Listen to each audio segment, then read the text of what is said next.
Time marches on. And the age of a new king And the age of a new king draws nearer. draws nearer. My name is Joseph Tweedale, and I voice Louis Squeerburn in Metaphor ReFantazio. My name is Matt Whitchurch, and I play Basilio. My name's Mathew McQuinn, and I voice Fidelio in Metaphor ReFantazio.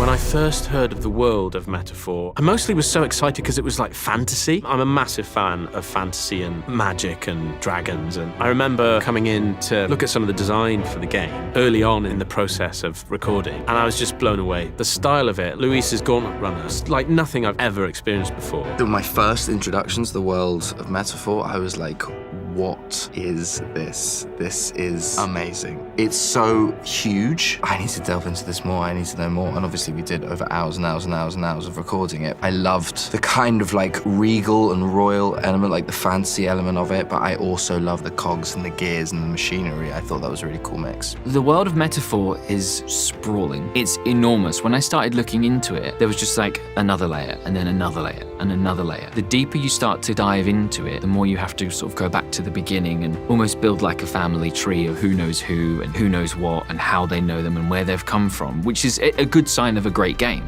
How would I describe Luis? He is a young, charismatic military commander. He is a bit of an upstart, has these ideals of changing the world. I think the current regime of the game, they're worried about him because he's developed this following. He is an accomplished warrior and wizard mage. He wants to change things and he'll do anything to achieve those goals. How would I introduce my character? He's of the Parapus tribe, so he's sort of half man, half beast. I describe him as loyal, principled. I think he's fun, but he's dangerous as well. Fidelio is loyal to a fault. Sometimes the loyalty makes him blind to things that he should really pay more attention to. That's where Basilio comes in. Little Jiminy Cricket, his conscience voice. And what I found interesting about him was that he latches on very quickly to Luis and doesn't let go, even when he probably should. And even when other people around him are starting to ask questions. I love Luis's design. I love how he's so outwardly flamboyant, but also really kind of reserved. How no nonsense he is. He doesn't really care what anyone thinks. If, say, he made a decision that thousands of innocent people died, Luis is the kind of guy who'd be like, well, I had to do it because we've got to change the world. And if you can't see that, then you shouldn't be in the game you are. And I like a cloak. If someone could get me a Luis cloak, that'd be made. I think Fidelio's a really interesting character because he's so defined by his relationship with his brother. They're a package deal. There's this interesting dynamic that he's the older brother, but he's also the smaller brother. He's also the more serious one, the one who's most defined by his loyalty. In fact, his name, Fidelio, means loyal in Roman. I looked it up. He's sort of unaware of how emotional he is, of how his emotional attachments kind of manifest as passion. He thinks that passion is a sort of a really logical decision that he's made, but actually it's an attachment that he's formed without even realizing it. He's got a pretty cool costume. Everybody that's seen Basilio that I know have been like,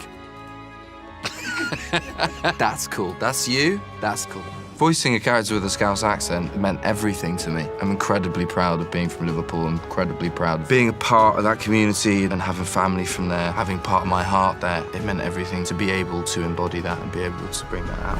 How would I win the public's favour? Now, I kind of want to say that I would do something like really heroic. I like to make marmalade. I'd give everyone a jar of marmalade, and if they didn't like marmalade, that's fine. I'd give it back. Maybe that would win me some points on the board. If that was Luis's plan, he'd give you the marmalade. If you didn't like it, he'd kill you. Obviously, I wouldn't do that. I mean, maybe I should. Maybe that's the way to get to the top. I'd probably try and get a laugh. That would be my first instinct. And if that doesn't work, I'd just try and be really nice. I'd probably do a silly dance or something like that. I don't think I'd do anything like Basilio would. I'd say about 10 years ago, I'd do something really athletic, but not anymore.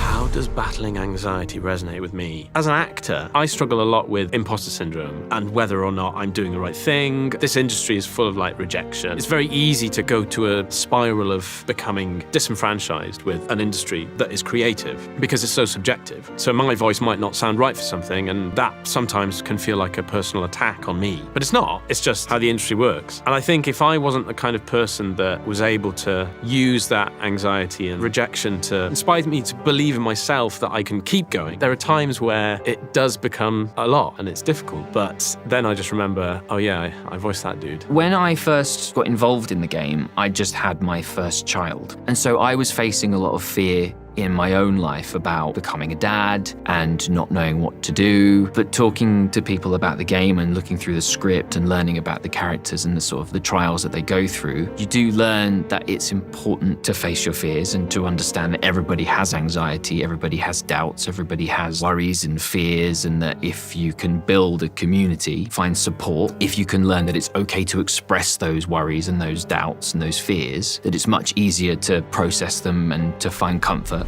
I think what draws people into this game so incredibly, like all great pieces of art, like all great stories, it speaks to kind of everyone right in here. It's a fantasy game, it's beautiful, it's exciting, but it's also full of allegories and metaphors. The style of the game, that's one of the biggest things for me, I think. It's so unique, it's so colourful. There's just so much going on that's so exciting. That's why people love it. It's been incredible to see how quickly the game has been latched onto by people and how well it's done. You've got people from quite a diverse background, lots of different accents, lots of different upbringings, lots of different experiences, who are working on a script that feels very lived in. It's a very, very smooth and absorbing experience. I think it speaks to like the core of the human soul and about kindness and inclusion, community, sticking together. And I think that's really important at the moment. Beyond all of the fun and the thrills, it speaks to everyone.